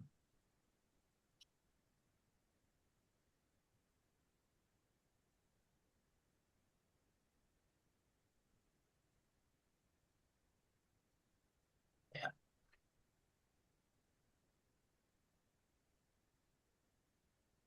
All right. Then trigger a manual relaunch to ensure update takes effectively. Yeah, I guess the rest of the things are fine. But Chris, why don't we have a link here for the updates of the Google Chrome, which has already been released? That's a good question. I guess I should do that. No, because it is not needed. I Like there's didn't a think it way. was, but Yeah, no, it's not needed. It's right. Like you have done the right job. you're making me It's second guess myself, man. yeah, it's like that's what I make people do it. I like Yeah. it. Right. For you get to like know that really late I'm an evil person. But anyways, yeah, because the like either you are gonna restart your system at one point or shut down it at night, and when you open it in the morning, then the Chrome when you will open the Chrome, it will be restarted automatically. and it will be updated. You don't have to do it if you have allowed it the permission to be updated, which usually by default everybody has given to it. And if not, then you have defined a way to manually relaunch it, and then it can be updated as well that way. But it's there. That's fine. And for the Chromium-based browser, uh, even if their fixes have not been released, they can still have a similar kind of a way in each browser to be manually updated. Yeah, that's good. That's fine. Okay, so let's take a look at from the beginning. We have title, subtitle, we have the source, we have analysis, we have affected products. We have Ashley. Where are you doing the impacts?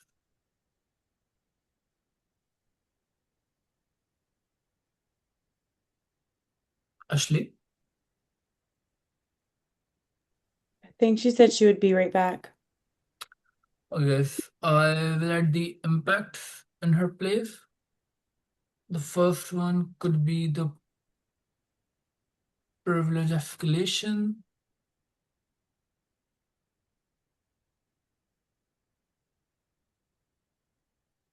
Second one could be the information disclosure. And the third one could be the denial of service. And since we already had kind of a discussion about it, so I don't think we have to talk about them anymore. But if still somebody have any questions, they can ask about that. Could it be credential theft too? Because they could steal tokens? Yes, but that kind of comes under the information disclosure as well. So that could be your credentials. That could be, I guess, Odinus or somebody else mentioned, maybe Richard mentioned the credit card information. That could Yeah. be the link to your a kind of your schedule for the next week on the Google Calendar. So that could be a lot of things. So yeah. So Okay, so you could use okay. information disclosure as like a big umbrella to include a lot of things. Yeah, but if this is particularly about designing a web page where people are putting in their credentials, and then which is their, let's say, Outlook password or something, then Yeah. that would be credential theft. Then Okay. it's better to call it credential theft rather than information disclosure. Okay? That makes sense. Yeah. All right. I'm gonna stop my screen sharing now. And Odinus, now you're gonna start your screen sharing and you can start putting the things in. Okay, you're actually doing it. Yeah, so I could break it down actually for the people just so you can see how easy it is. Once you're done and everything is set to go, it's really just left, right. So title Mhm. here, talk about the Chrome V8 0 day, and then here will be the CVE, and then here will be the subtitle. I'm sorry. Richard, have you added that as a cry patch now in the end? Oh my, that was part of the title. That's why. Oh, okay. I'll take it off. Yeah, my No, we can bad. move on. No, it's okay. Like because Patch it's now. yeah, that's like patch now or see me outside. That's funny. But then from here, the source, William said earlier he's working on some more sources. So you put multiple sources if you use other ones or if you had other, for example, but since we use the Hacker News, it'd be here. Analysis summary goes here. So obviously you would put exactly what you wrote here, translate it right over. Affected products, just like we stated here, Google Chrome prior to this version, Microsoft Edge, and all the other Chromium versions listed. Um, uh, just one thing, Renes, can you remove the prior to the and then the comma between prior to and but because that will change the line. Yeah, like that is fine, but here it will change the line. Okay, yeah, I see what you mean. All right. Yeah. So basically, in the affected products and the impacts, the commas they will change the lines. Oh, okay, so you don't have to do bullet points. Yeah, I don't think so, but we'll see. Okay, If they do, then we can edit it at the point. got it. The impact is here, privilege escalation, information disclosure. We already talked about how that could be involving getting access to your credit cards, your tokens, passwords, etc. Denial of service. And then here is a CVE with the score, published date, and then the brief description. And lastly, followed by the remediations. This is automatically copied in bullet form. Do you want to keep it bullets? Yes, yes. Go a bit down. Yeah. No, no, down. Can you remove the versions from the Mac OS? Like it's a single version. Yeah. Yeah.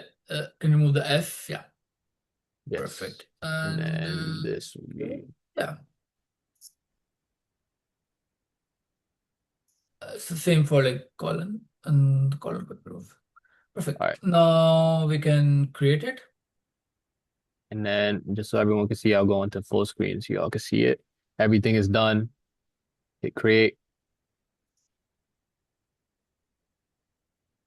And then from here, it'll be easily downloadable.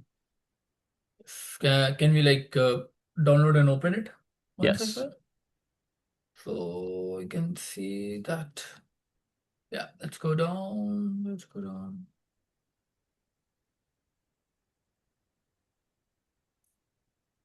Yeah. So yeah, like the comma thing works this way. Yeah. So yeah,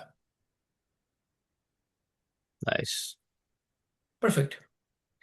Uh, okay. Now again, since you're already sharing a screen, you can show us how we add it in the turnover, and then we can send the turnover. Cool. And then just for everyone out there, advisories you can close right away. So make sure you, obviously I'm going to close it for now, but then just for future reference, you would take this ID right here,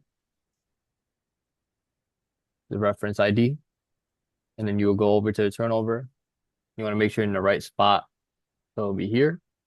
And then it will be Courtney, Richard, Ashley, Marcus. Boom. You missed Really, bro? Chris. Really? And Chris. My bad, bro. No, I won't forget that. Oh, hold on. Yeah, I forgot one more. he's gonna get his dog on you. No, I'm playing. All right. You better And sleep then, with one eye open. yeah, it's No, over. no, no. Chris, you should have said patch now. And remember, he got them gaming eyes too. Oh, yeah. That's funny. You should have rather said patch now in this. But then, as you guys can see, once you're done with the report, once you present it, everything is really easy. You're just not going to say copy and paste, but you're putting the information in the right spot. And then, since Moise would determine who gets credit for this, and that could post it on LinkedIn. But then from there, you just go to SockBite, click here, and then you just download it. I would like to give the credit to Richard because Yeah, we yeah, haven't of course. gotten in a long while, and he has been working on a lot of things in the background. So we all should give credit to Richard. Yeah, of course. Although we know Markov deserves it more for some unknown reason, Right. but yeah, so, There we go. perfect. Cool. And then from here, you want me to send the turnover out as well? Yeah, we can. You can add my name in the shift lead as well. Oh man, they didn't put you? Damn. Hey, Yeah, any Moise, question? Yeah, go on. Oh, me first. Yeah, yeah, go go ahead. on, go on. Yeah. Since you're gonna send out turnover, and I did my like independent CVE, like, should I put it after, or You could put it now. Yeah. no? I'll I mean, I'll like, I haven't Previous even one definitely uploaded added yet. in there. Like, I Have you haven't. added in the No, fog bite? no. That's why I just like figured instead of wasting time, I No. could just do it after. Yeah, no. Now you cannot add it. Like you have to first add it in the fog bite, and then you add it here. Oh, okay. Okay. Uh, You want to Yeah. do it real quick and then I set it for you or No. uh, it will take a bit of time, Dennis. Okay. All right, cool. So then Okay. we got it tomorrow. Yeah. Okay. Marcus, you were saying something? I was actually just about to ask, can I just message you on Slack the one I had created? Because Yeah, you can send it. Kyle, I actually already done one. I just haven't put it on Sockbite Mm-hmm. or anything yet. But I'm gonna do that. I put it on Sockbite tonight and just show you the results on Slack. Yeah, you can send it to me, but like go through all the things which we have discussed today here Yeah, first yourself. I'm gonna go And back to it yeah, before I and do then that. I will feed in the morning, like because it's 3 a.m. Matter, right now. matter of fact, I can send you my Google Doc tonight on Yeah, Slack, but yeah. I'll fix it. I'll go back and fix it up after going through all this tonight, so I make sure I'm doing it right. No, no, no. First fix it, then send me. Like Okay. because what's the point if you have to Well, like yeah. I mean, I said it backwards. I know, but I'm yeah, tired. it's okay. But yeah, I'm gonna fix it, send it, then Yes, yeah, yes. put Okay. it on Slack. I'm done. Yeah. Okay. Anybody have any other questions? Perfect. All right. If Thank turnovers you, being sent out Dennis. now. Is Will on the call? Or- No, No, he's already gone. William is gone. Oh, yes.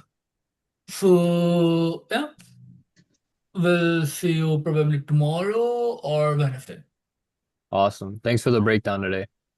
No worries, guys. No Yeah, worries. that Take really care. helps out a lot better on me putting my impacts into with my summary, connecting them. Yes, yes. Did It's everybody basic. claim the other CVEs that you had posted yesterday? I'm sorry, say that again. The Everybody. CVEs that Moist posted yesterday, is anybody working on those yet? I did a different one. Okay. I think I'm sorry I'm interrupting everyone here, but I guess a good practice will be whatever you are working on, put it in the VFOC, and then before you are working on, like whenever you select your CV, just search it in the VFOC. So then we can see, like if that appears when somebody's already working on it, then you can skip it, or you can find another one. Like I usually always do it when I have to select a CV. Yeah, I let everybody know when I was working on it Yeah, I in the see chat. Sorry? that. yeah, I got you. I got Yeah, yours, Kyle. yeah. I usually do that every week, like just in case. Yeah, Yeah, I also found like one with the Kyle, like so I had to skip that one. So that's a good practice, Kyle. So, but Courtney, I don't think that anybody has taken those one except the one which we have already worked on. Right, I So don't think so either. the other three are free to be taken. Okay, thank Yeah, you. but whatever you take, like just write, I'm working on this CV for this week in the chat, so it's kind of your possession. All right, Great. guys. So let's call it off for the tonight, and I'll see you guys maybe tomorrow or on Wednesday. all Awesome. right, Good all night. right, all right. Bye bye. Good night, Good everybody. night, everyone. Good Take care, night. everyone. Bye Good night. bye. Update that browser. Oh yes. Oh, Dennis, Take you funny, care. bro. He said update that browser. Update that browser. Zero Bro, day I just did. Bro, I vulnerability. was literally looking at your page, and I was like, yo, let me go update that, and Yeah, I I got to updated update it too. mine. That's Yeah. It's so like yes, Moist. I was here the whole time. I was listening. I was just the yeah. student all the way in the back. You know, the student that sits all the way in the back. That's me. Hey, But Moist, remember this? I was Remember there this, and I'll listening. let you go. Next week, we got to let Jeffrey run the call. All right. Okay. Okay. Yo, that's gonna be fun. I Now that's gonna be fun. I'll do it. I I'll I, definitely ne do it. I never go against the public demand. Nah, Even let's do it. Let's do it. I'm even not if even joking. Let's do it. even if Let's it is do not in the greater good of humanity. it. Listen, So I yeah. gotta do more. So I'd rather you guys like pick on me as much as possible for each day. So then I could just start learning everything for each day. Okay. Okay. Now we I know. don't mind. Y'all picked me the last time and I was like bugging out. It felt like I was running like you how do I say it? Riding a bike and then falling every time. And then I had you, Will, and everybody trying to hold me while I'm still falling to the side. So that's how I felt that day. But I learned. You know what I'm saying? I learned how to do a threat hunt, which is not as hard as what I thought it was. Yeah. That's good, bro. I'm happy for you. No, I'm happy for you. All right, I'm happy for you. Because you All got how right. many interviews you let's did? let's let Moise go to bed. All right. If I don't go, then I will not be happy. He gonna turn I'm to gonna a turn to vampire, bed. bro. Yes. Yeah, no, we'll pick up tomorrow. Yes. I'll let you go, Bye Moise. Have bye. a good Yo, one. Rich, everyone here, have a wonderful night, y'all. Yeah. Bye Everybody. guys. Bye bye. Later.